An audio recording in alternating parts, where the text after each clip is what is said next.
The sun is now above the horizon, and JoshuaTree National Park is alive with color and light.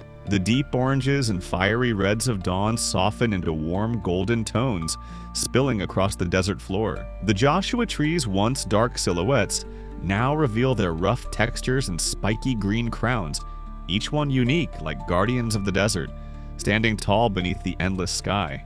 Rays of light strike the massive boulders, making them glow like ancient monuments. Shadows shift quickly across the rocks, turning the landscape into a moving canvas. The desert reveals details you couldn't see in the dark: the lines of the land, the sparkle of sand, even the gentle sway of desert plants in the breeze. Birdsong begins to fill the air. Small creatures stir from their shelters, and the once silent desert hums with quiet life.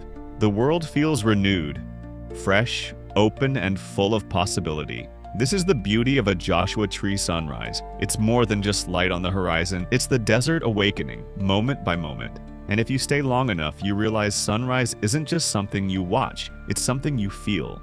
It's peace, it's energy. It's a reminder that every day begins with hope.